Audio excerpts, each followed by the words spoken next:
Nous, c'est un projet qu'on a élaboré en 2005. C'est un projet d'alternative à l'hébergement. C'est un projet qui s'adresse à une clientèle en perte d'autonomie sévère, qui ont un profil qui correspond à la clientèle qu'on retrouve habituellement hébergée dans nos centres, dans nos CHSLD. Donc, le projet consistait à offrir des places d'hébergement alternatives, donc des places dans la communauté. On avait à ce moment-là, parmi notre population en perte d'autonomie, une volonté de vouloir demeurer dans leur communauté, dans leur milieu de vie. Donc, pour répondre à ce besoin-là, nous avons élaboré le projet d'alternative à l'hébergement qui consiste à développer des lits dans deux ressources privées, dans deux résidences privées du territoire des résidences pour personnes âgées. Donc, dans chacune des résidences, on retrouve 6 lits et la particularité de ces lits-là, c'est qu'on retrouve des personnes en perte d'autonomie, mais avec une perte d'autonomie sévère. Et nous, ce qu'on a mis en place pour répondre aux besoins de la clientèle, c'est une intensité de service requise par leur état de santé. Donc, c'est ça, c'est des places qu'on a développées. Et la particularité aussi du projet, c'est que les services sont donnés par notre équipe du soutien à domicile. Donc, tous les professionnels qui gravitent alentour de nos 12 résidents, ce sont des gens là qui font partie de l'équipe de soins à domicile. On parle de nos auxiliaires familiales et sociales qui s'occupent des soins, des services de santé, tout ce qui les a vécus. On a aussi les infirmières, tous les professionnels habituellement qu'on retrouve. Et aussi, on a un travailleur social qui est gestionnaire de cas, qui s'occupe de l'ensemble de la coordination là, des services pour ces gens-là, parce qu'on se rappelle que c'est une clientèle qui est en perte d'autonomie sévère, donc beaucoup de services à coordonner.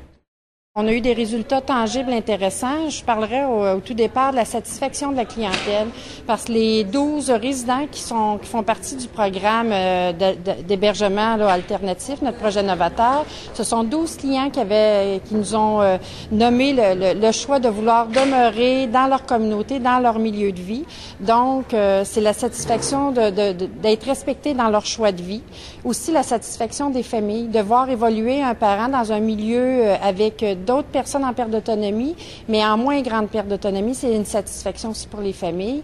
On a aussi, au niveau de notre personnel, une grande autonomie qui s'est développée et aussi un transfert d'expertise qui a été fait dans le cadre du projet. C'est que les deux ressources, c'est pas nécessairement des gens formés, c'est pas nécessairement des professionnels. Donc, le fait d'être en contact avec des gens qui détiennent une expertise, il y a eu un transfert d'expertise, donc une augmentation de la qualité des soins qui sont donnés dans ces deux résidences-là. Aussi, comme avantage considérable, nous, au départ du projet, on avait 99 lits dans notre centre d'hébergement. Pour répondre à la norme de 3,5 lits par 100 personnes, on devait diminuer de 4 lits le nombre de lits.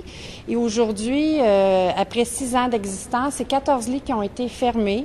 Et nous sommes même dans un projet d'optimisation pour fermer 6 autres lits. Donc, après 6 ans, ça va être 20 lits de moins à l'hébergement. Donc, on va passer de 99 à 79 lits. Puis aussi, dans la même lignée, il y a le temps d'attente. Au début du projet, on avait un temps d'attente qui augmentait. En 2005, on parlait d'un 20 jours moyen pour quelqu'un qui attendait pour avoir accès à un lit d'hébergement. Maintenant, on est rendu à un temps pratiquement nul, pour ne pas dire zéro, ce qui est quand même appréciable. Puis ça, malgré la fermeture de nos lits. Et je pense aussi l'impact, qui est un impact financier qu'on ne doit pas négliger, c'est qu'une personne qui réside dans le cadre du projet novateur va nous coûter entre 24 à 25 000 $ par résident, comparativement à un résident qui se retrouve dans un établissement conventionnel. On parle d'environ 70 000 $ par année. Donc, c'est appréciable aussi de ce côté-là. Et je crois qu'on a pu démontrer là qu'il est possible de donner des services de qualité tout en étant efficient et en s'assurant là, de la qualité de nos services. Ce qui me rend le plus fier de ce projet-là, c'est de voir toute la satisfaction que la clientèle a, mais particulièrement le personnel du soutien à domicile, parce que c'est un projet qui est un peu en continuité avec notre offre de service au niveau du soutien à domicile et qui est complémentaire à l'hébergement. Donc ça, on est très fiers. Aussi du partenariat qu'on a su établir, un partenariat public-privé, mais aussi avec la communauté. C'est un pari qu'on s'était donné puis qu'on considère gagné aujourd'hui.